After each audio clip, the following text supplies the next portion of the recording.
Welcome back, everybody. Welcome back to the Canyon. Welcome back to one of those interstitials. Is it on the whiteboard? No. Should it have been? Yes. Followers of the Wednesday installments on Wheelin' Wednesday will recall that this guy was having some issues during which are almost certainly Gearbox related, but I said it in the video and it continues till now, which is, I call it corrosion of confidence.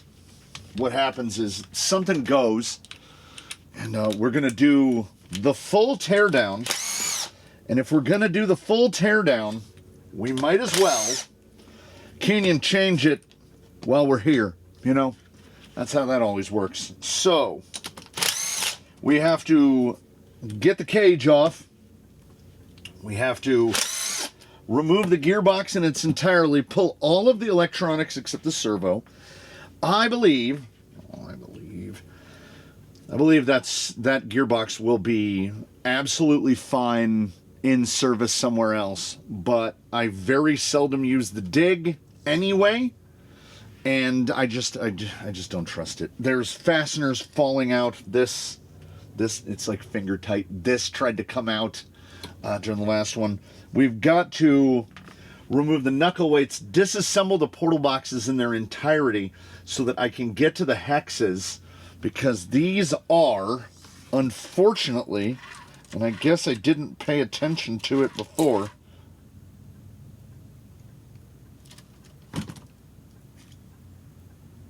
that was the one that had the pin in it.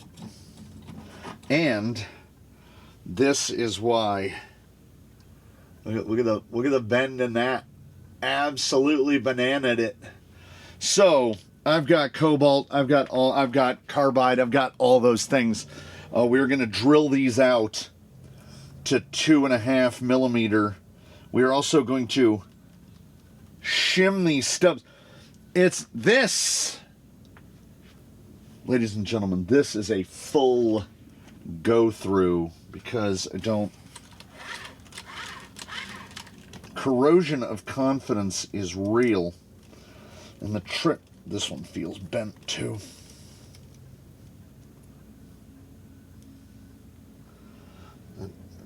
Maybe if I can rotate it, if you can see. Yeah, there you go. Just fully bananaed. So that's shot.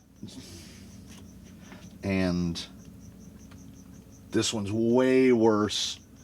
Way worse. The fronts, we might be able to get to it. We'll see if they are as bad. So gearbox is coming out, not going back in. That feels bent. Is there a slipper on there? Well, the replacement gearbox is getting a slipper on it. I can't get the can't get it off without removing the weight. How small? It's a 2. Is it a 2? Yes. Will also be. Oh, some of these are not tight. That one's not tight. Before we get it all the way off. Yeah, that's 3 millimeters of play in it. Oh my God, I thought it wasn't engaging because I didn't feel any resistance. No, all of those screws were loose. I mean, that's too much. That's too much. Luckily, we have machined gears in there. Otherwise, they probably would have all. The bearings are good. We got that going for us. Bearings are good. So these will have to be shimmed out. Oh, come on!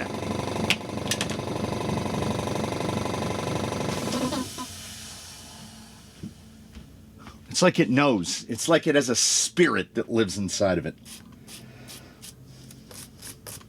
It's upside downside, just like everything else. It all comes down to compromise, because there's just enough leaking. There's just enough of the condensed molecules escaping that it definitely lessens the worry that the thing's going to explode on you in the middle of the night. We don't have to worry about blowing a line because it just kind of slowly leaks. So during one of those transitional phases, which we will get to inevitably, I would also, if possible, I wonder if I have any of the axial ends so that we can move to not using spacers at the tops of the shocks. That would be great. Also, probably going to invert the shocks. We have to, well, let me get to this one right now. We have to change the front springs. I'm going to have to rate them and see what their rate is and find something that is close enough to approximate, because for the length of the high trail shock, these are a few millimeters too short, and by a few I mean about 5. And with them being 5 millimeters too short, what happens is the spring gets off the collar and it goes all wonky like that, and then it doesn't want to go back on. So we're just going to have to go to a longer spring. Perhaps, potentially, we're going to drop weight.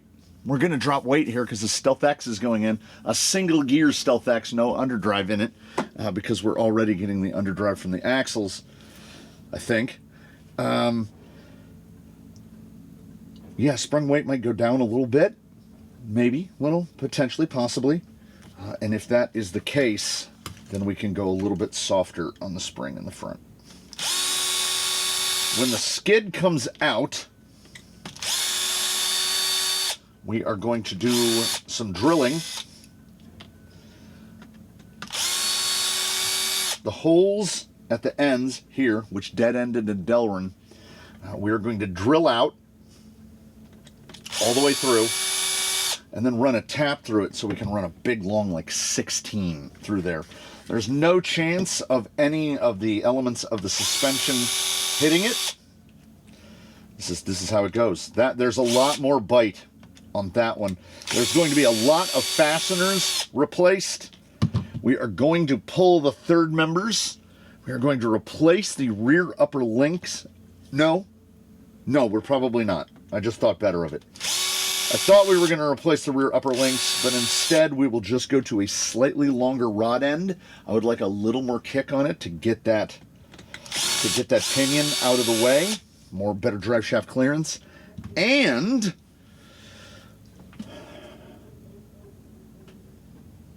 realistically, the rears need to be we need to stretch this wheelbase about 5 millimeters. I don't know if I have articles on hand to do it. We are at 360. The rear lower is like a 125. We would need like a 130 because the suspension is removed right now, and you'll notice it's stopping. It's stopping because the drive shaft is fully bottoming out. The front drive shaft is good. It's good. We can actually shorten up the front exchange, potentially. Shortening the front, pulling the front end 5 millimeters would. Then we'd have to shorten the front uppers. But we're in the forwardmost hole. I don't know. This is going to definitely be a situation where we can't tell what worked and what didn't, except for the fact that we'll know we won't be stressing over the gearbox anymore. The gearbox is going to come out of this better for sure. What is still good grief? Working in a cage. It is an absolute limitation. It is a limitation we place upon ourselves. And I mean, it's not, well, it's not very light. There's a battery in it, idiot. So, yeah, when we're sitting on the ground, that's fully collapsed. This has got the appropriate about 4 millimeters. And even if we get to where we fully bind up, it's still good. It's still good. So, the shocks need dealing with. You know what? rear upper is so close. It's so close to correct, but there it is. Yeah. The Geo looks better until you start taking it apart. I don't know if this will lengthen it enough. Let's see. We're going to go 10 Pro because 10 Pro will add, now that I look at it, almost nothing. This might not work. I'm looking for my spinner. That will add like 2.5 millimeters. 2.5 millimeters. We are in, okay, we're in the middle hole though. Is 6 millimeters too much? I don't know. I don't know. You know what? We'll deal with it when we deal with it. I would just genuinely prefer this rod end to these rod ends. Maybe we'll just rebuild that rear link and see where we go. They're high clearance, and I don't think they need it. They are 110s. So are we the same length? Are we the same length? No. 125s, 125s and 110s. Front uppers are 90s. Okay. So we've definitely got flexibility in the front. The front looks pretty good. We could rotate it a little bit more. We've got quite a lot of caster. Oh, we have to fix this servo arm too. I guess it was just enough leverage with the big tires that it got bent. Yeah, some of the hollow balls are a little bit wrecked. Yeah, this is the problem. Spring is about 4 or 5 millimeters too short. That looks like a 30, looks like a 40. If it's 35, it'd be great. No, it's a 40. I've got some 45 springs off of some of the newer shocks. We might be able to get something done with that. Okay. All right. Look, listen, look and listen. We are going to get this. There was speculation in the comments section as to, no, pin is there and excellent condition. But up here, because we were sporadically losing front drive. No, that drive shaft pin is fine, but it's not going back in, I don't think. That is one of the ones that has about three fewer threads on it.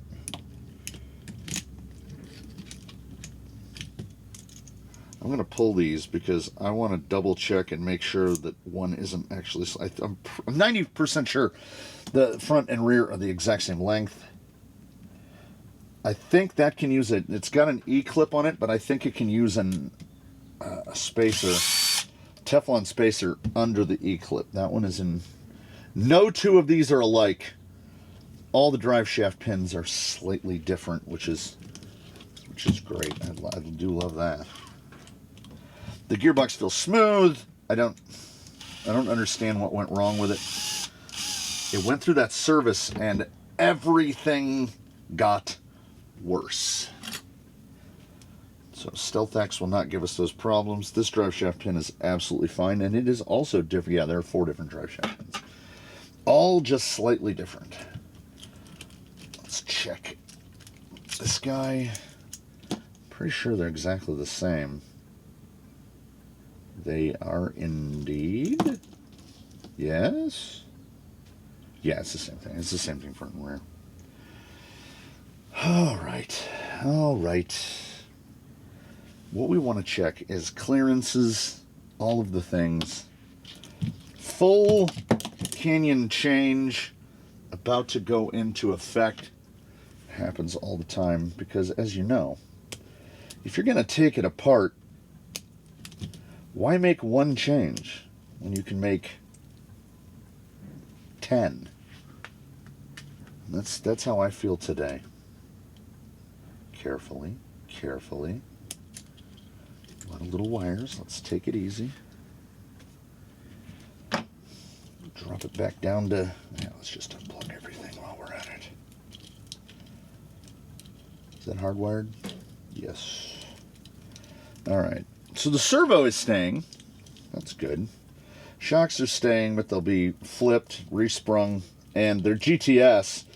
So it will not be any additional labor to pull the caps off, see what the oil situation looks like. They should be. I don't know why they wouldn't be fine. So all we're going to do is mess with geo, springing, pinion angles, everything. I want to pull the motor. I want to swap the motor out. So we'll be changing gearing along with changing the gearbox. How tight did I get that? Pretty tight. So we're getting simpler, which is nice. What I'm holding my breath to find out is when we pull the tricolor and then just, you know, shove it in a drawer. We're not gonna forensically investigate it anytime soon. We've got a quote unquote new gearbox to replace it with. Does a Stealth X put the motor in the exact same spot? Are these 3 different lengths? Nope, there's just one extra long one. We'll pay close attention to that because you can't overfeed a screw into a Stealth X. Things go real bad real fast. So pull this. I'm trying to think back. Yeah, no slipper. Slipper will be most welcome. We are running, or we were running 52. It's really hard to read. 1852. 52 divided by 18 is 288, or basically 289. There's a gearbox somewhere here on the bench, and it has a, geez, I don't know. Let's go off of the assumption that it's a 56. Divided by 2.89. 19.5 to get the same gearing. So we need like a 20, 21, possibly a 22, 1800 divided by 1900, 95. So then we need, what did it say? 19.37 times 1.05, 20.4. So I would like a 21 tooth, which shouldn't be a problem.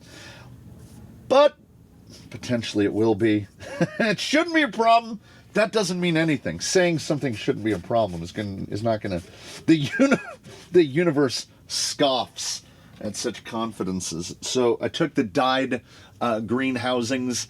I took the bottom shaft from the SE XF, which only has 1 gear on it. It's up in the front. Unfortunately, you can't flip it around backwards.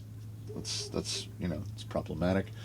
And it has a 53 on it, so it's 2753. So 53 divided by 27 is a 1.96 internal. Seems right? And the original is 1.86. So we're down 1.86 divided by 1.93. So we've geared down about 5%, and then we'll be KVing down about 5%. I think that's somewhere around 10%. So if it's down around 10%, we want to go up on the pinion size around another 10%. So we're going to go 22. We're going to go 22, provided that we can find one in the bin, because the only slipper that I could find is an old V2.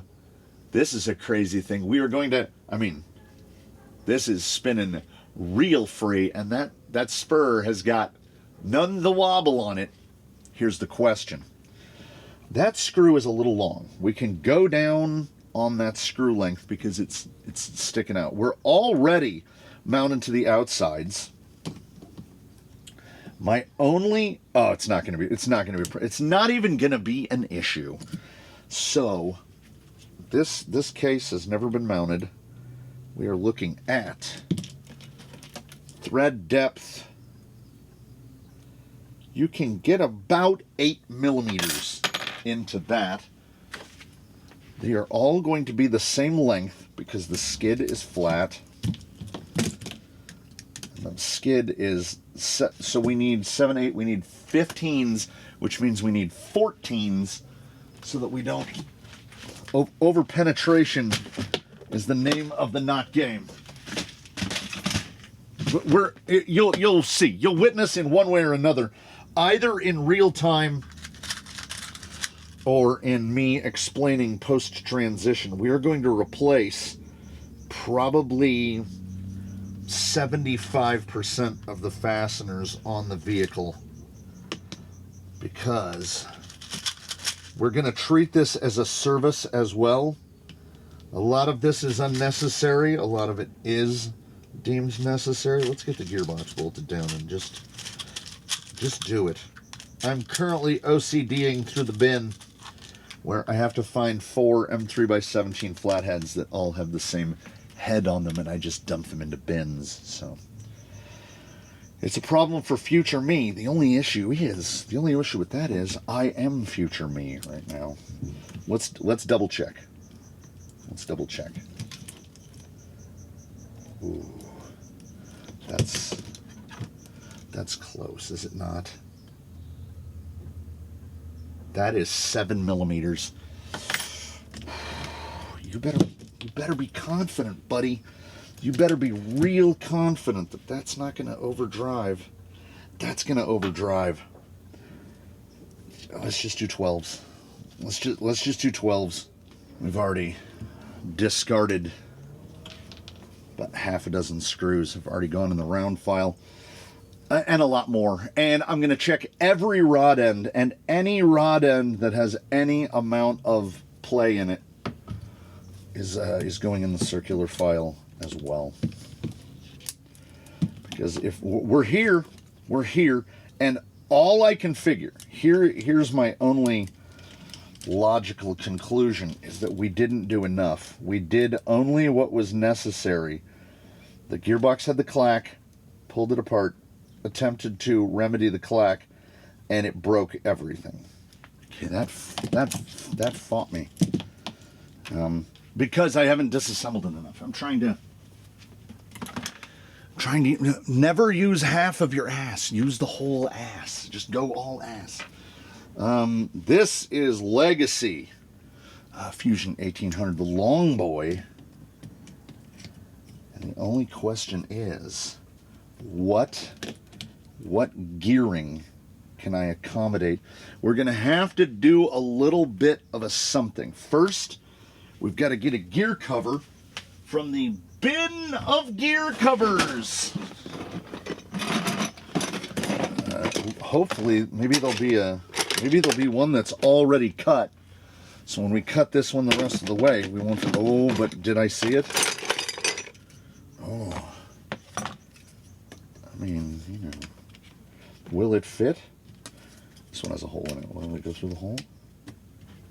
Yeah, we gotta widen that out a little bit. We're just gonna go with the black. No, we don't want to. I wish I could have just something like that. That's all I need. Just something just like that. That is from a cheap 3 gear. It doesn't cover anything we needed to cover. This is going to be too much thinking.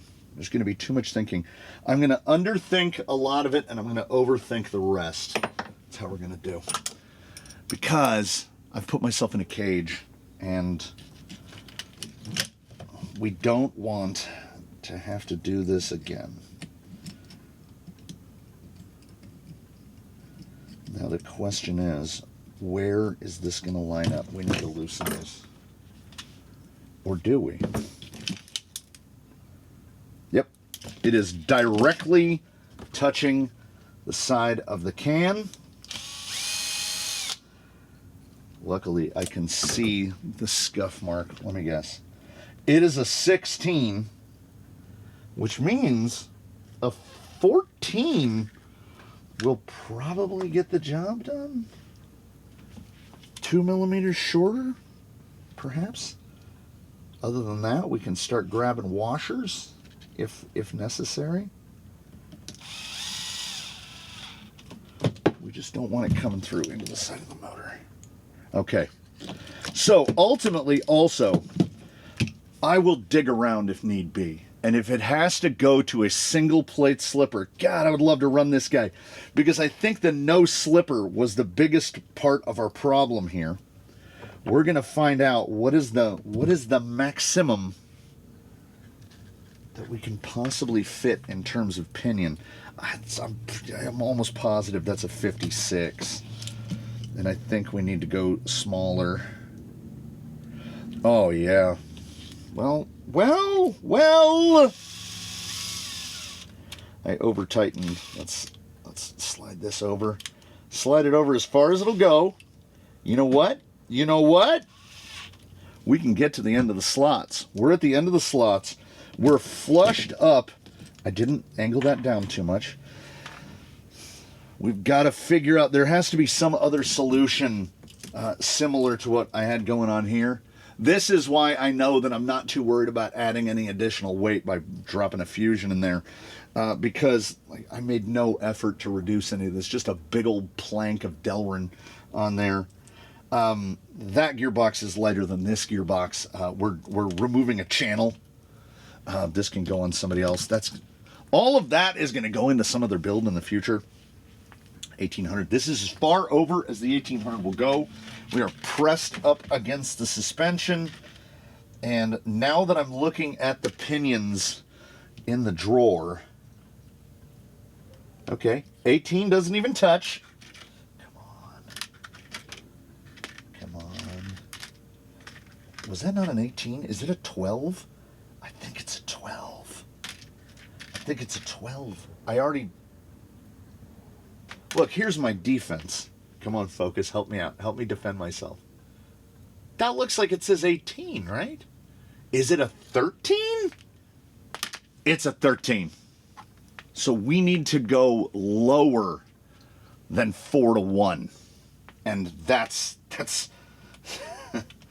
not going to be, it's probably not going to be possible. So we would need a 15. Luckily, I have a bunch of those Vanquish 15s that we can see if it'll even fit. Oh, hold on. This may well work out to be one of those. This is the biggest pinion you can fit. The biggest pinion you can fit is as far as the motor, it might line up.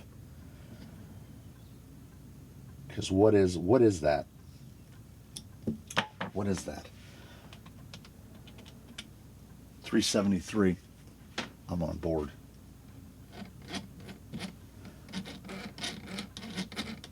Doesn't sound great. It's a little loose. Would anyone like to hazard a guess as to how many 17 tooth pinion gears I pulled out? Why do I have some? We clearly need to build something that requires a 17 tooth pinion gear. All right, so we'll snug it up a little. This is a no-namer. This is an older, used a little bit Robinson. I'll take it. There's no chance under any color of sun that we're going to get a nice, quiet mesh out of this, primarily because that slipper unit is, oh God, that slipper unit is coming up on its 18th birthday, probably 17th, 18th birthday, and has been in service. This is not NOS. This guy has been used. If we can get that mesh decent. Okay. Maybe we were worrying too much.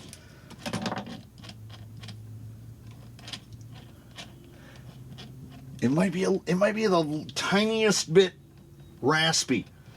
We're going to put a cover on it, so we might be able to put a little bit of wax on it, quiet it down a little. I want to figure the simplest possible method to mount a receiver that isn't just put some double-sided tape on the back of the motor plate and rock with it. We're gonna hope for a little more than that. I'm hoping this will angle it back just enough. There is scut work inbound. There's absolute scut work inbound, which includes, this is reverse. Which includes, but is not limited to, pulling the portal boxes apart. You know what? Might as well just do it. Might as well just do it. We gotta pull this apart anyway. So I'll give you an insight. All right, that comes off, that goes down. We try to keep the pieces together. Oh no, that feels great. Still, it's GTS. It's GTS. They have no issues whatsoever. Yeah, these are great. These are absolutely great. Dang it. That's fantastic. Well, the dang it arises from all of the other vehicles that aren't fitted with GTS or other Traxxas shocks, big bores or what have you, and require absolute maintenance. So I'm not even going to have to pull these shocks apart. I'm just going to have to rate the front springs and replace them. I can't remember which one it is. One of the shocks now comes with 45 millimeter long springs, and I'm hoping that those come in a rate near what we need. These are really dirty, but we're also you're missing a screw there, pal.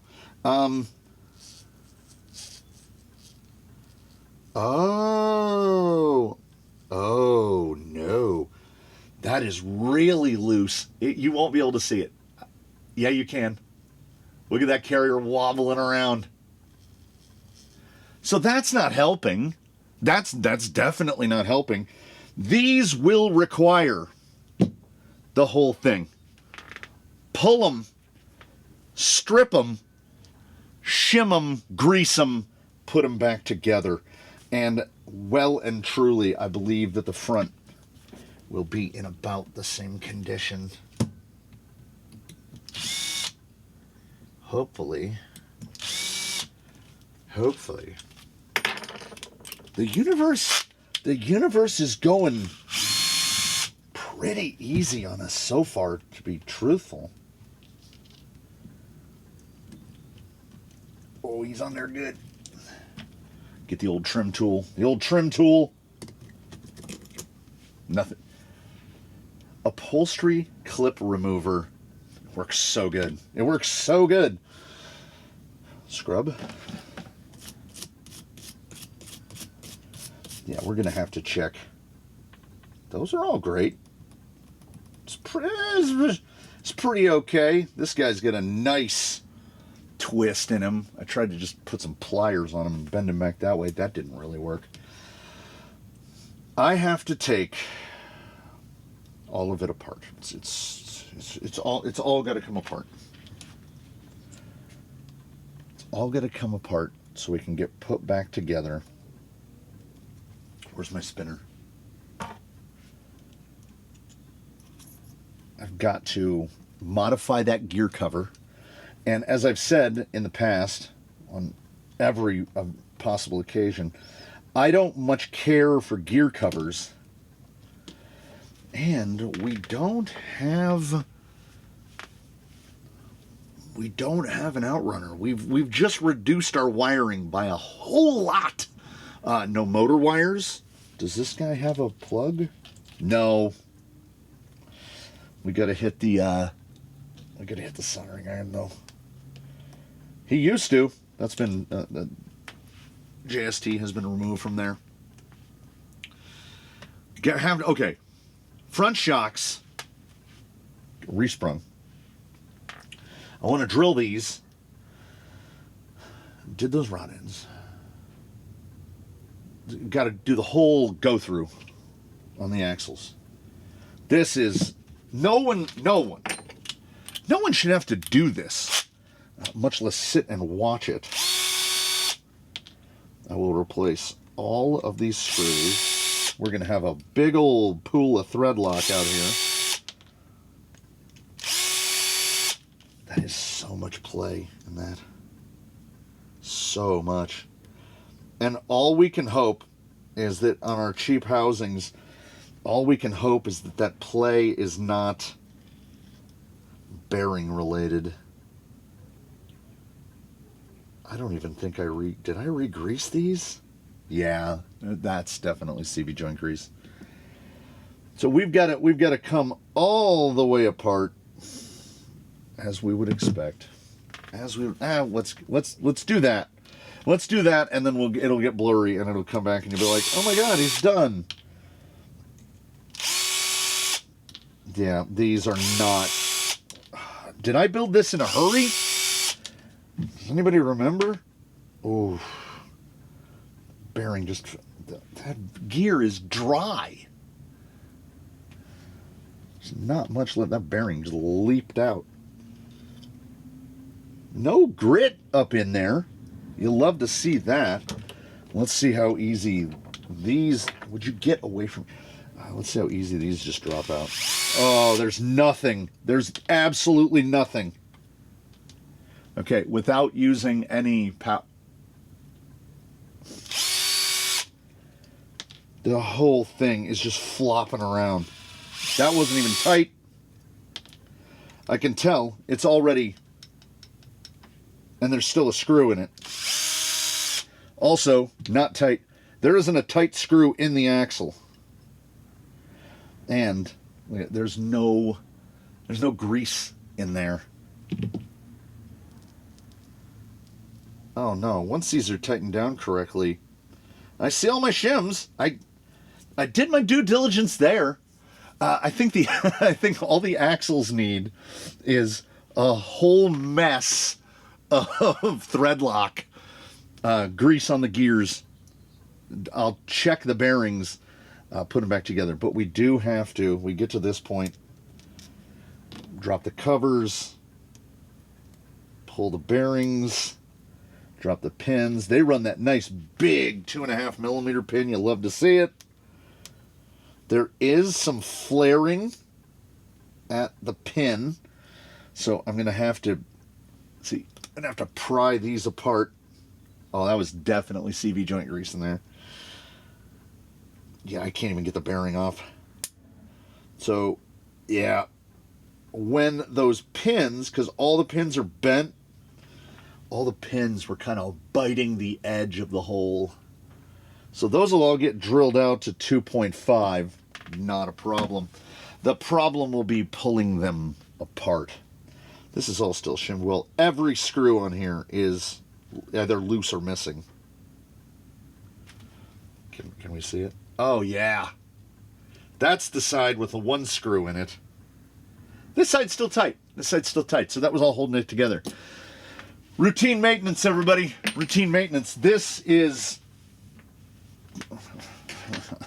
as Eminem once famously said, I'm like your problems, self-made. Me and my problems are self-made. This is a full maintenance with an also gearbox and motor swap. We're going from a 1900 kV Outrunner to an 1800 kV Fusion. It's just going to be less problems. We're getting a slipper in place of an eliminator, as I've said so many times in the past, and I would love to take this moment to reiterate, if you can run a slipper, do. Because the lack of the slipper and the amount of power that we had before is what was resulting in bent pins, broken pins, loose screws, the thing basically coming apart. And, you know, I don't trust these reduced pins anymore. They're all bent. Every single one of them is bent. So we're gonna take measures to make sure it doesn't happen again. That's every pin. And because we went to those huge stubs with the big old 8mm wrench requiring 5mm nuts, that stuff won't bend. You cannot remove a weak link. A weak link, no matter what, right? Unless you have a solid tungsten sphere, a weak link will be present. So I have to pull all of these stubs, clean them up with a file so that I can get the bearings and gears off of them. Check every bearing, gear, and pin, reshim, re-grease, reassemble. It's the whole thing. This will be, honestly, right now, it will most likely be, for you, it will be, I think the transition length by default in Final Cut is set to half a second. So it's a half a second transition. So for you, a half a second will pass. And for me, it will be between 90 minutes and 2 hours to get this done. And if anybody wonders, how do you spend your days? Sometimes we spend our days just like this. I will see you in just a moment. And you know what I'm even going to do for the benefit of you and me and all of us? I'm going to get the old whiteboard out, and anything I do, I'm going to try to remember to write it down. Like how many bearings got replaced, how many screws got replaced. This is routine maintenance with a gearbox swap. Now just imagine, now multiply what's happening right now by like 70. And that's what it's like in here. And I put off a lot of them. How many rigs in the fleet are walking wounded? Oof. If I said half of them, I feel like it's probably more than that. I present to you one and all an exercise in hubris. I was like 90 minutes, 2 hours, tops. 4.5 hours. 4.5 hours. I did take a 15-minute break to eat lunch, which was nice. It was so bad, and it kept getting worse. You've seen all of the bent screw pins and bent pins. They're all bent. But no, wait, it gets worse. We have an innocent party here, which was the Amazon dig box. This fellow right here. He did nothing wrong, except for one thing. He did one thing wrong, which is slipper eliminator. This entire thing, everything that happened, is brought to you courtesy of the slipper eliminator. I found they have the built-in, but they make the shocks walleye a little bit. You know what? I don't think I care. They look pretty much perfectly straight in the rear. Oh, it's because I'm on the shock keys. I don't care. I don't care at this point. This was the amount of time that could have been spent just building a rig from scratch, because I had to take every single individual piece off and put it back on. Changing the gearbox, which was the part that turned out, I only found out much later, turned out not to actually be necessary. That was the quickest part of the whole thing. Bolting that in took no time at all. Problem numero uno, and this is problem numero duo? This is the driver's side pin. It shattered, right? So the top was just acting like a set screw. So it was basically holding us in four-wheel drive mostly. But it didn't really have a chance, because this is the spool, and there is the remains of the screw that sheared off in the spool. And as it had sheared off in the spool, here are the other two, and look at those things. We're talking like M2x5. Typically, when I mounted the other spool, I kept a screw on. These are the screws that typically mount the spools. M2x8. So when the one broke, the other two couldn't handle it because there was no slipper. So it was working itself out. So the screws are backing out. Here is the washer that was acting as a spacer for the spool. You see it's got two nice little bites out of it. And those little bites, you can see them much better from this side. Those bites were the heads of the screws backing out. So This uses much like some of the Capras and how Vanquish does it, where it has the bolt-in carriers. Because if a screw had fallen out, we might have been better off, like the one had fallen out in the back. The carriers were just going like this. So they were fully wall-eyed. The ring was loose. When it would get under any amount of load, the ring and pinion would just detach from one another. What was amazing is that neither the ring nor the pinion showed any significant signs of wear. M2x5s and no slipper brought us all crashing down. Every pin was bent. The pins that weren't bent were broken. The one that was unbent was completely broken. One screw in the spool broken, the other two fully loosened out. None of that stuff went back in. I replaced it with another spool. I replaced it with longer hardware. I went through every bit as much thread lock as I thought I would. You saw me change the rod ends to lengthen this out. It's much better. You'll notice the drive shafts are black. Now they are Vanquish because swapping from a dig box to a Stealth, the front drive shaft was now too long and the rear drive shaft was too short. Not overwhelmingly short, but then I would have had a black one in the front and another one in the back. I will just order more. You know, I built up some Vanquish for it right now. I can indeed fit a gear cover. It didn't take much. Just ream that out. Just kind of wedges in there. But because of the age of both the spur and the pinion, I need to ultimately replace both. But the spurs are basically unobtainium, and it's not with the cover off. It's not terrible. It's absolutely not terrible. I remodified the existing tray. I cut it. Instead of cutting it down, I just cut it straight off.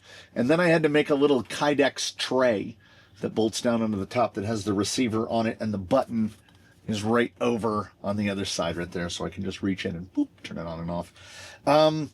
I shouldn't have really any worry of any wires being able to get into the spur gear. Although, you know, it's always there in the back of my mind. So the cover might go back in. It is actually accessible. It seems like everything moved down. I honestly think I could probably fit an interior in there now. And I can just reach right through here to get to the power switch. So, I mean, we'll see where that goes.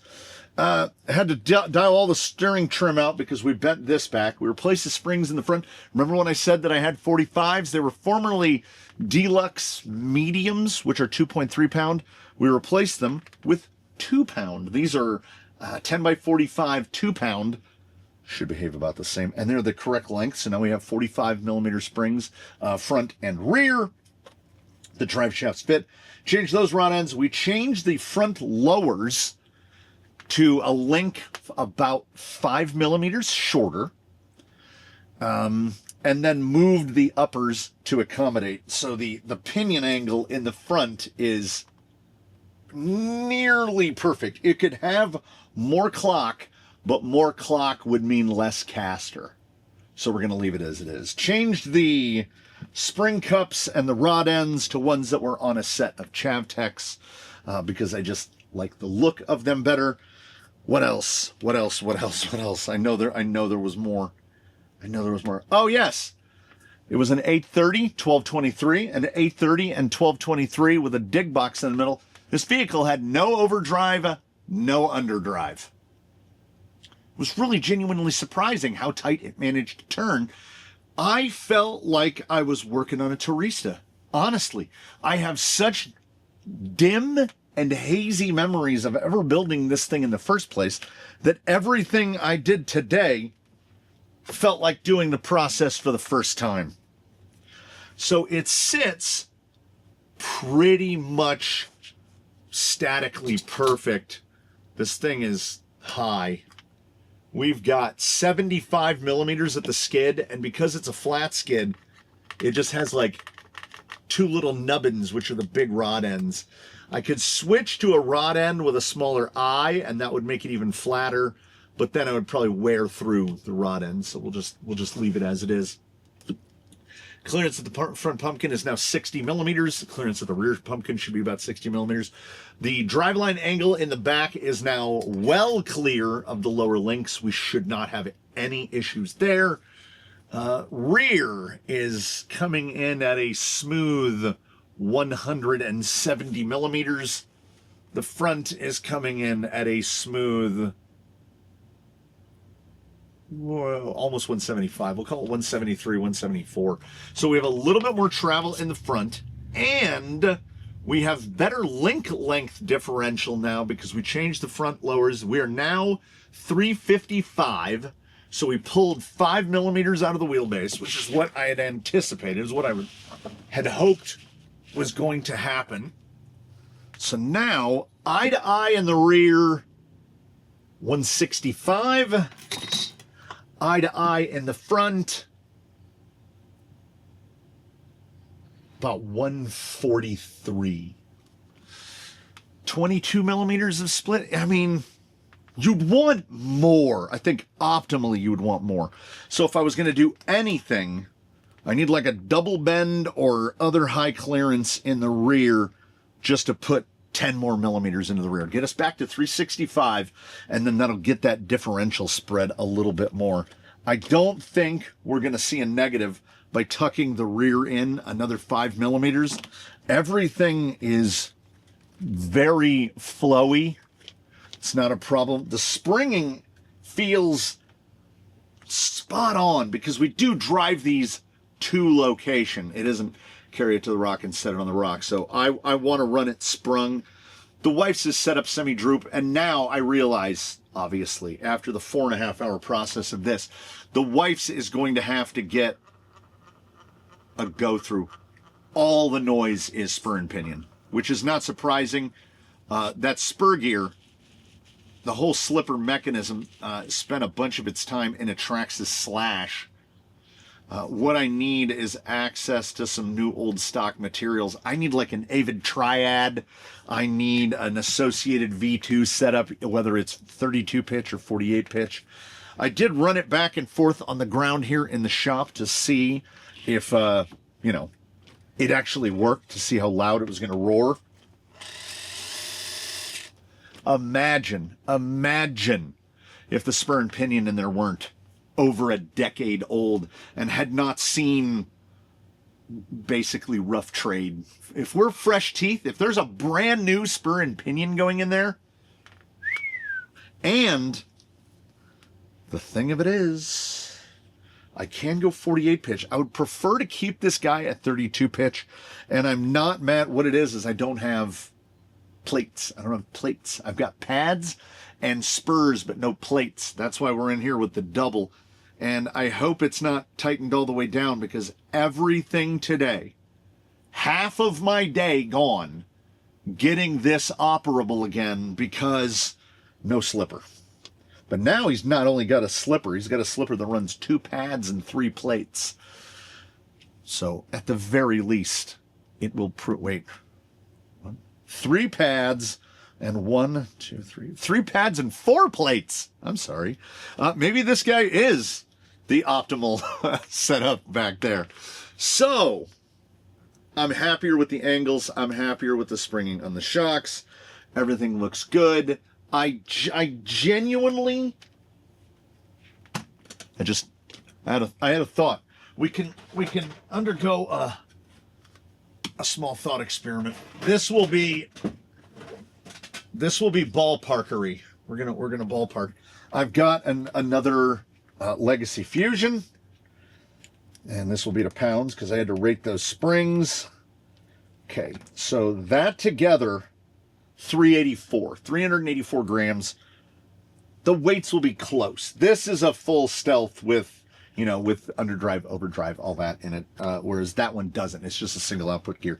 So it'll save a little bit there, 384, but up against that, we have to count all of this.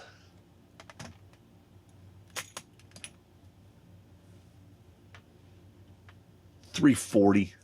We picked up 40 grams. But we also cut off a big chunk. Let's just call it a wash. Let's save our sanity on the day and just call it a wash. It does, I think, indicate how much lighter an outrunner setup is, because that's an outrunner and a little servo and a bracket for the servo and a metal housed gearbox and all of that stuff. And it's still 40 grams lighter than what's in here, give or take. The bias is very forward, very forward. And he looks like he's sitting... He looks like he's sitting all right. We're going to do something wise and unwise in equal measure. Wise in that last time, what did I do? I didn't run a test on him. I just serviced the gearbox. And what did we learn? That was wasted time, because there's absolutely nothing wrong with that gearbox. It's in perfect condition. Everything in the front axle was correct. So we're going to slap the camera on here. We're going to slap it on trailing style, which is, on the one hand, a bad idea, because according to my watch, it's 95 degrees. According to the temperature out on the desert biome, it's probably over 100. So we'll get a couple minutes. We'll go out, we'll go up a rock or two, and we'll see what he sounds like. And then I will retreat back from the sun once again. And then you'll see him on back on his usual duties on Wheelin' Wednesdays. That's the whole thing. Everything brought about, I take 50% responsibility for this. In reality, it's 100%. I built that gearbox. I put that slipper eliminator on it. I should have changed the parts around and put a flat plate slipper on it. And now Yukio is getting a going through for sure, because I don't want her to break all the parts the way this one did. So if you're working with bagged out rock bumps, geologic infections, if you will, there's a potential to break all of your stuff. So follow me out into the blistering heat of the afternoon as we do a post-maintenance test. The thing we should have done last time. We're going to do it right now, and hopefully he gets a good, he comes through with flying colors. You know what? I'm going to go and say it. It's not that bad. It's not that bad. We've got a good amount of lean in the softy suspension. That is, as I've pointed out many times, that is not torque twist. That is portal boxes full of grease, gearbox full of grease, everything fresh, everything shimmed, everything tight. The torque has got to go somewhere. No, it's 95 degrees, 35% relative humidity, not a cloud in the blue sky. Oh, did I mention that when we took everything apart, I can't be bothered to avoid all the shadows. 824 in the front. Remove the 830, put in an 824, because I was like, we're down 100 kV. We wish that we could add more gear, but I mean, realistically, the 15 is about as big as is going to fit. It's a little raspy. I'm thinking what I need to do is I can pull that spur. I should be able to pull it without taking them apart. I can pull that spur. Where do rock bumps go? Wherever they want. I can pull that spur, and I wonder if I can clean out the teeth, you know? Like try to refresh them. A little bit of like 400 grit on a piece of wood, you know? Get in there, clean those teeth out individually. Gotta go two-hand here. Now, mind you, the temperature of the rocks is even higher than the temperature of the dirt that's on my bare feet right now.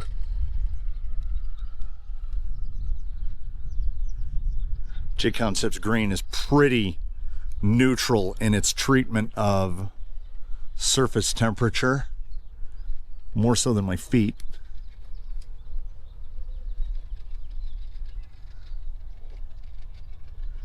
You know, I mean, I have heard worse, for sure. That's one-handed driving for you.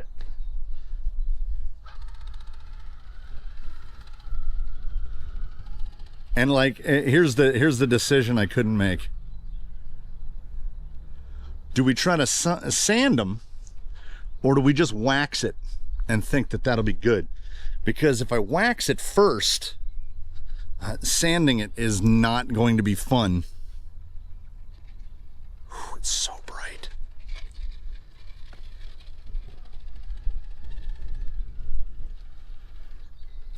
It just has that, it's got that usual cha-cha-cha-cha-cha-cha-cha-cha.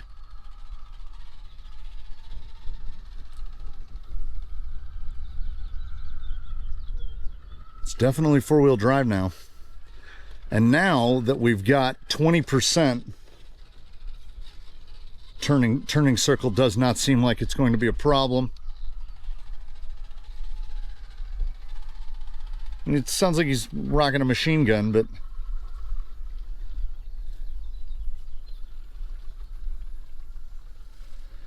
yeah, none of this is any issue at all. Our biggest problem is this level of noise. You know what it is? It's absolutely fine.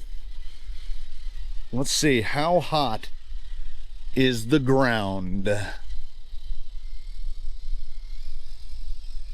Oh, it's hot. It's properly hot. Camera don't like it. Battery's not fully charged. None of the batteries are fully charged. I'm not even supposed to be here today, man. That was nice. Got it tucked. Got it tucked under.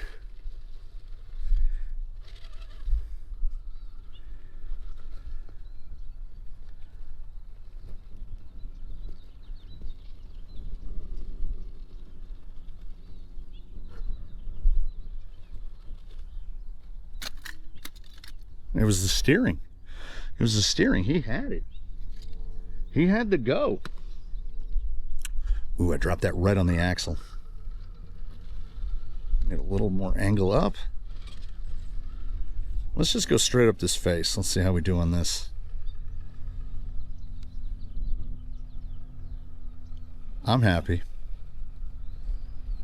Need to get that pumpkin right over.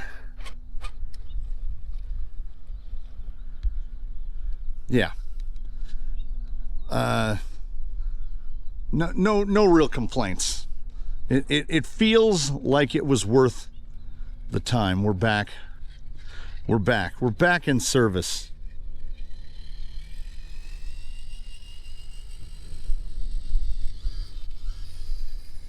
Yeah, wide open, that's plenty.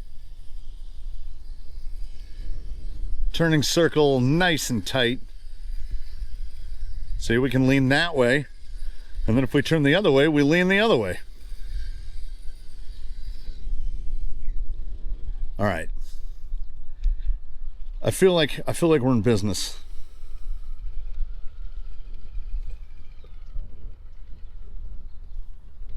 I don't know what Associated thing is about not making this stuff anymore. They re everything.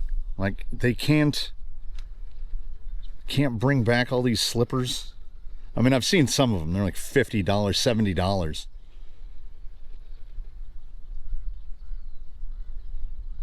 If I can keep a hook right there. Oh. Nope. Oh, hey, we didn't close the hood. I'm now stuck on the hood. Let's close this. At least one side. There we go. Now the hood won't fall open on us anymore. This is a wildly different experience from the last time he was out on rock. I don't even mind the heat. It's just nice to see things working. Long belly. Okay, let's get it real upset here. Still 355 is still long enough to bridge it. Yeah, I'm not mad about it. All right. Holy hell. Can y'all see him? I can't see the preview because I'm holding so high. There he is. There he is. Little nope rope action. He found himself a hole. He's under deadline now. Almost ran his tail over. Do snakes have tails? I don't know. They're just kind of a head and a tail together. Okay, so there's it's a Coach Whip. Seen him out here before. If it's not the same one, I've seen another one that looks exactly like him before. They eat little furry things. They eat lizards too, apparently. He must be having a great day. Hope you're having a great day. I'm having a better day now. Anytime you go through, the corner of the cage is just shabonked. Anytime you go through something like that, and when you come out at the other end and stuff works, like I did all that work, and now I'm trying to break him. I did all that work on the gearbox service only to find out that I was focusing on the wrong thing. But you know what we do? We don't learn from the successes, we learn from the failures. So now I spent, well, now we've got a perfectly serviced dig box. So we'll know next time, you know. I'll know where to look first. Hold it. Nope. Nope. All right. It's good. I hope you think it's good, because I feel like it's pretty good. We'll do something about the gear noise, or we won't. I don't know. In between now and his next trailing outing, this might just be what he sounds like. So I'll see you in that one and in all the other usual places. Before everything overheats, we'll wrap it on up. Thanks so much, everybody.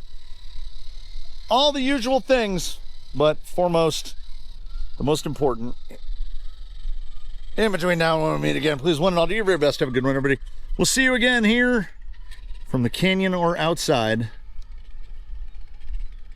Hey, just motoring along. Ooh, right through the biggest cobweb. All right. All right, I'll catch you on the next one.